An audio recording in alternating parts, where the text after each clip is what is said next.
আপনারা সাকিবিয়ানরা দেখি আপনারা আরফান নিশোর উপরে ভালো চোখে দেখেন না, অনেকে অনেক রকম কথা বলে, কিন্তু আপনারাই ছোড়াছুরি করেন, কিন্তু তারা তাদের জায়গায় ঠিক আছে দেখা যায়। এ বিষয় নিয়ে আপনার মন্তব্য জানতে চাই। আমরা আরফান নিশোকে সত্যি কথা বলতে ভাই, ব্যক্তিগতভাবে আমি আরফান নিশোর একসময় বহুত নাটক দেখেছি। আমি কিন্তু তার নাটকের বিশাল বড় একজন ফ্যান ছিলাম। তো সে যখন আমাদের সিনেমা ইন্ডাস্ট্রিতে এসেছে আমরা তাকে ওয়েলকাম জানিয়েছি, কিন্তু সে যে ঘটনাগুলো করেছে, এটা আবারও আমি রিপিট করছি, যে সে যে ঘটনাগুলো করেছে ব্যক্তিগতভাবে সাকিব ভাইয়ের পার্সোনাল জীবন নিয়ে যে সে অ্যাটাকগুলো করেছে, তারপর থেকে এখন তার নামটা শুনলে মনে করেন আমার এখন পুরো শরীর মাথা সব কিছু গরম হয়ে যায়। তাকে টোটালি সহ্য করতে পারি না।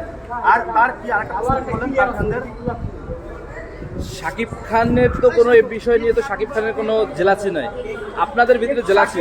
সাকিব ভাই এমন একজন মানুষ, তাকে যদি মানুষ পিছন থেকে ছুরিও মেরে দেয় সে কিন্তু সামনে থেকে হাসি মুখে সেটা বরণ করে নেবে। আর একটা জিনিস জানেন যে আমি জানি না ভাই, সাকিব ভাই কিন্তু কখনোই অনলাইনে অ্যাক্টিভ থাকে না। সে কিন্তু আপনারটা নেই, না না না,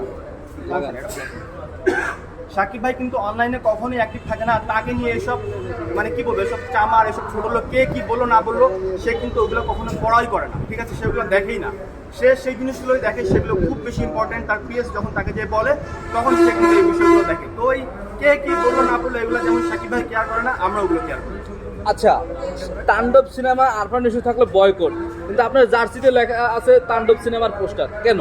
এটা আমরা কোনো প্রচার করতে আসি নাই ভাইয়া। আপনি প্রচার না করে তো প্রচার হয়ে যাচ্ছে অটো। প্রচার হয়, এটা আমরা প্রচার করছি না। আমরা কিন্তু শুরুতে ভিডিওতে ক্লিয়ার করেছি আজকে আমাদের এই প্রোগ্রামটা সাকিব ভাইয়ের 26 বছর পার করে যে 27 বছরে যে পদার্পণ করেছে সেটা আমরা সেলিব্রেট করতে এসেছি। আর আমরা আবারও বলছি, আমরা বয়কট যতই মুখে মুখে বলি না কেন, আমরা কিন্তু দিন শেষে সিনেমাটা যে একবার হলেও দেখবো। আমরা সেই সাকিবের যারা একটা সিনেমা 10 বার করে দেখি, 15 বার করে দেখি, কিন্তু আমরা তাণ্ডব শুধু একবার দেখতে যাবো, দেখি সে কি বানিয়েছে আর আপনার নিশ্চয় এখানে কি কাজ করেছে, আমরা এটাই দেখতে যাবো। নেক্সটে যদি এরকমের নেক্সটে যে শাকিব খানের সিনেমা আসবে সেই সিনেমাগুলো আপনারা দেখবেন কিনা? অবশ্যই। অলরেডি সাকিব ভাই কিন্তু আজকে আমরা যতটা জেনেছি, স্বপন আহমেদ ভাইয়ের সে যে স্টেটমেন্টটা দিয়েছে, সাকিব ভাই কিন্তু নেক্সট টাইম হয়তো আর এই যে শাহরিয়ার, শাকিল এবং রাফি গ্যাংদের সাথে হয়তো বা নেক্সট আর কোনো প্রজেক্ট করবে না। সাকিব ভাই বলে দিয়েছে ঠিক আছে, আমিও এটা দেখে নেবো। নেক্সট টাইম আমি যে ছবিটা করবো অবশ্যই তাদের সাথে।